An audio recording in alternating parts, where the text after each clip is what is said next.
ended up in CRO DeFi. What does that mean? Well, find out. Let's get it. Hey guys, welcome to another episode of DEGEN Den. We're going to be changing the format of the show a little bit. This is where we bring you the content of our newsletter every week that people are making money with. And I said, why does everybody else get to have the fun and make the money? I'm going to jump in and make some money too. So this week I started my journey on trying to learn how to make money, or not how, I know how, on actually making money with some of the methods that are contained in our paid section of our Substack. If you want to check out our Substack, it's benarmstrong.substack.com. You guys can sign up there. We got a link in the description, QR code as well. But the point is, every week we have Leah and John come, or at least one of them come and talk about some of the stuff that we did on the channel this week. And I think that we're going to keep doing that. They're going to tell you what we got going on, and I'm going to give you updates on how I progressed with the methods. And JChains is actually going to start hosting this show. I'm still going to be on it, obviously. I'm going to be sharing my journey and how I'm making money with my own methods. So there we go. So this week, I wanted you guys to hear from John first on what's going on with the newsletter and with the Substack, some cool ways that you might be able to make some money this week. And then I'm going to show you what I did, how I actually ended up in CRO DeFi. Hey, it's me. Before you guys get to talk to John, I got to tell you, that's right, Stake is the sponsor of the Ben Armstrong Crypto X show. QR code on the screen, link in the description. Of course, you guys know we absolutely love Stake. It's the world's largest social casino. I'm going to do a social place right now, so I probably shouldn't be on my phone acting weird, but if I was, it'd be okay, because I could probably just be playing Stake. All right, guys, sign up. Thanks. Over the past year, this narrative has developed that play to earn and blockchain gaming are dead, but I think that we're already starting to see a lot of evidence that that's not the case and that it's going to surprise a lot of people in this cycle. The first thing that I want to mention is a project that we wrote about in the Substack over a month ago called Symbiogenesis, which is an add-on to the Final Fantasy universe. It's created by Square Enix, the same company that creates the Final Fantasy games. And they were releasing a small set of 500 NFTs that they're not required to play the game, but they give you extra boosts or items in the game. I'm not sure because I haven't played it yet. It's still on my list. But when we talked about it, these NFTs were on sale for 0.05 to 0.1, and I think there were some higher priced ones as well. I'm not sure how the minting process worked exactly, but I know that you had to be involved in the Discord to really participate. But when they went on secondary markets like OpenSea and Blur, the floor was around 0.09 ETH to 0.1 ETH, and now it's up around 0.4 to 0.5. The price range is large and it changes fast because there's only 500. So that lack of liquidity, causes a lot of price volatility.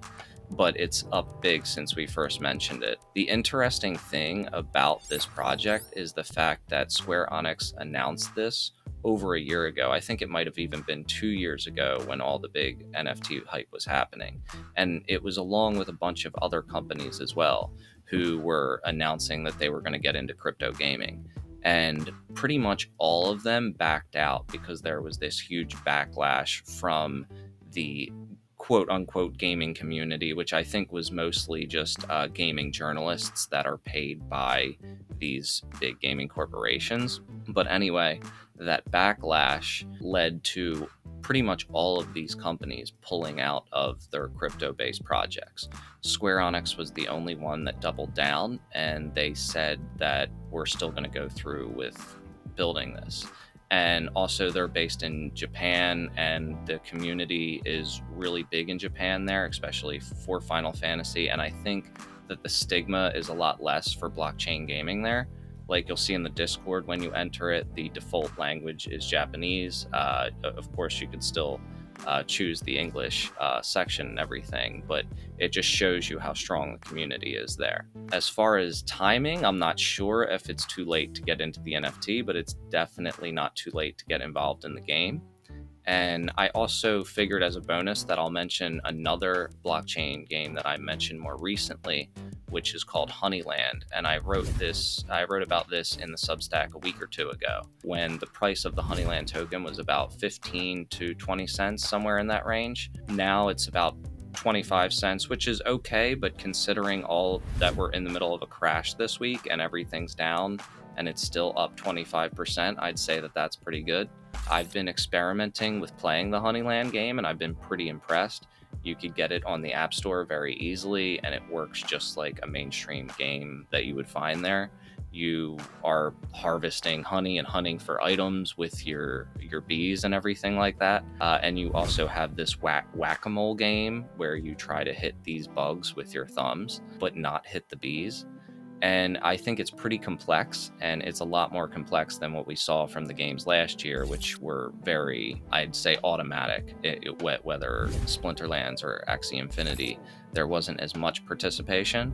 So I think that mainstream people who aren't interested in crypto would find that interesting. When I found the project, the price had shot up from a penny where it was at the past couple months all the way to 15 cents. So it's already had a massive run recently, but at the same time, the market cap is only at like $30 million. So I think it still has a lot of room to grow. Thank you, John. Appreciate that. Look, here's the thing. Last week, one of the things in the newsletter was injected protocol. And I decided, you know what, this week to start off, let's not get too complicated, not dig in too deep into these ecosystems.